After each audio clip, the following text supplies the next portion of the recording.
We have this in t-shirts. Oh, there we go. Yep. Because visual is just so helpful to me. When I went to Israel, I could finally see, oh God, I see the whole picture.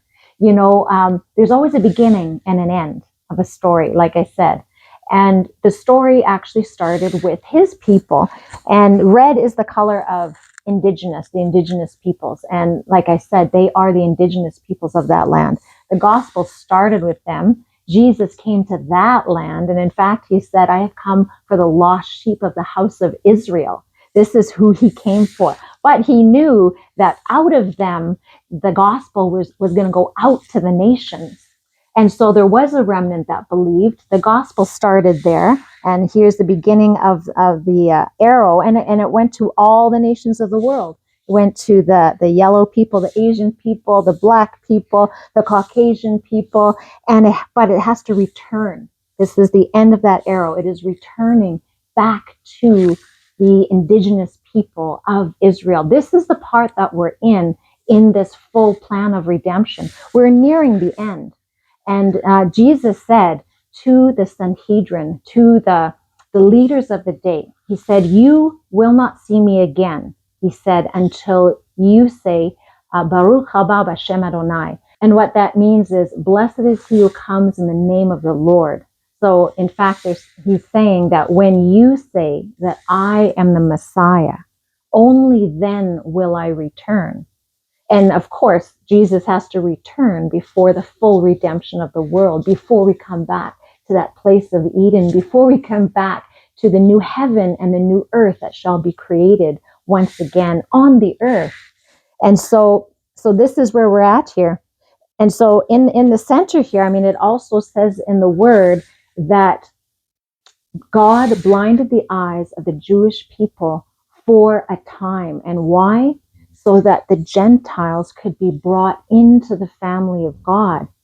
So you have to think, okay, well, what would have happened if all the Jewish people believed that he was the Messiah when he came the first time?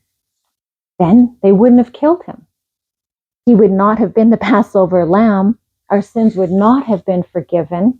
And so once again, God was using the Jewish people, and he blinded their eyes for that time so that could happen, so that we could come in to the kingdom and all the nations could come in.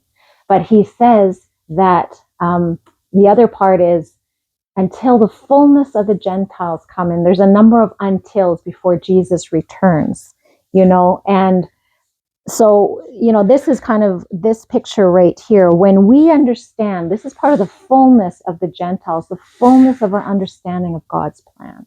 When we understand that God's heart beats for Israel, it says that he has written them on the palms of his hand. He neither slumbers nor sleeps. He is always keeping his eye on Israel. And he says, you are the apple of my eye. So can you imagine right now, what is the Lord feeling? If they are the apple of his eye, that means when something is happening to Israel, he notices and is bothering him, and so if our heart is going to beat for what the Lord is caring about right now, he's caring about Israel. And so when we actually put Israel at the center of our heart and know what's going on with Israel, then we will know what the Father's heart is beating for. And of course, it beats for all peoples of the world. But he always has his eye on that land from the beginning of the year until its end, because things revolve around that nation. But when we put it at the center of our heart for Canada, we too will experience revival. This is revival. Because it says that when the Jewish people, this is also, if you want to read one chapter, read Romans 11 or read Romans 9 to 11.